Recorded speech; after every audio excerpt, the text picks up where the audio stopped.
Students welcome to my class. Students आज का हमारा चैप्टर नंबर 9 केमिकल इक्विलिब्रियम और टॉपिक है लॉ ऑफ मास एक्शन।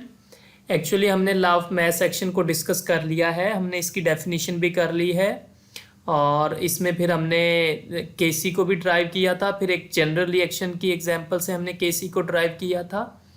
तो लॉ ऑफ मास एक्शन के मुतल्लक हम सारा कुछ सीख चुके हैं कि केसी को किस तरह ड्राइव करते हैं किसी भी रिएक्शन के लिए। आज के टॉपिक में मैं आपको एक असाइनमेंट दूंगा, मैं समझा देता हूं क्या असाइनमेंट है।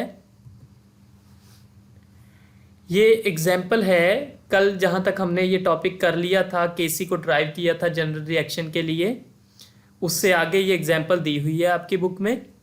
तो इसमें आपने करना क्या है, ये एग्जाम्पल है कि ये आपको एक इक्वेशन दी हुई है।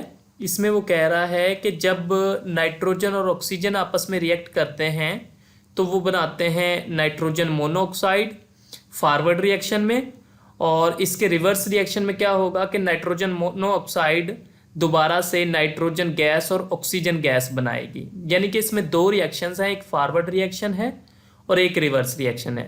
फॉरवर्ड रिएक्शन में नाइट्रोजन और ऑक्सीजन रिएक्ट करके नाइट्रोजन मोनोऑक्साइड बना रही है, और रिवर्स रिएक्शन में नाइट्रोजन मोनोऑक्साइड दोबारा तब्दील हो रही है ऑक्सीजन और नाइट्रोजन में। तो ये एक रिवर्सिबल रिएक्शन है।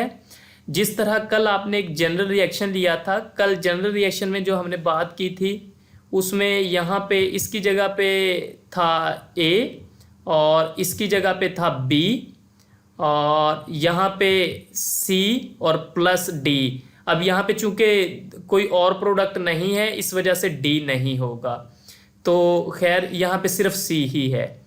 तो इस तरह कल हमने जनरल रिएक्शन में कल बात की थी।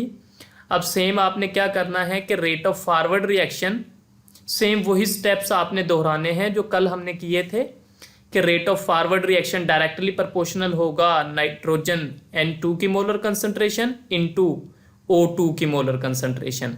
और फिर क्या करना है, आपने प्रोपोर्शनैलिटी को ख़त्म करना है। जब प्रोपोर्शनैलिटी को ख़त्म करोगे तो इक्वालिटी आ जाएगी और साथ में कांस्टेंट आ जाएगा KF, और ये आ जाएगा नाइट्रोजन की मोलर कंसंट्रेशन इनटू ऑक्सीजन की मोलर कंसंट्रेशन। ये फॉरवर्ड रिएक्शन के लिए। और इसी तरह रिवर्स रिएक्शन के लिए क्या होगा कि रिवर्स रिएक्शन का जो रेट है वो डिपेंड करेगा NO की कंसंट्रेशन पे।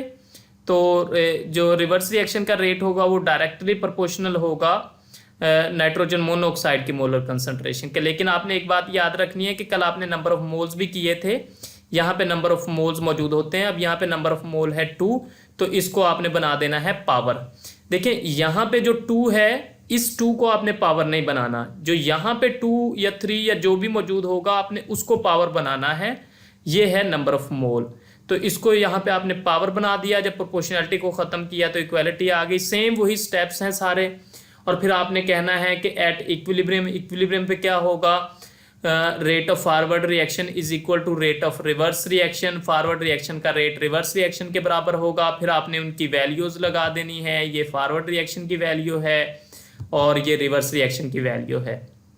और फिर आपने उसको रीअरेंज करना है, और रीअरेंज करके आपके पास आएगा KF over KR into NO और इसकी पावर आ जाएगी 2, और इसके नीचे है N2 इंटू O2 की मोलर कंसंट्रेशन।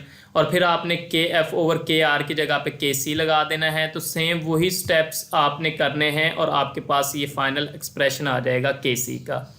तो ये मैंने आपको आज असाइनमेंट समझाई है कि आपने इसको करना किस तरीके से है। थोड़ा सा यहाँ पे दिया हुआ है लेकिन आपने सारे स्टेप्स वो करने हैं जो कल आपने जनरल रिएक्शन के लिए किए थे।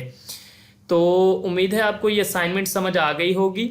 आपने इसको अच्छे तरीके से जो है ड्रा करना है केसी को, तमाम उन्हीं स्टेप्स को दोहराते हुए जो आपने जनरल रिएक्शन में किए थे।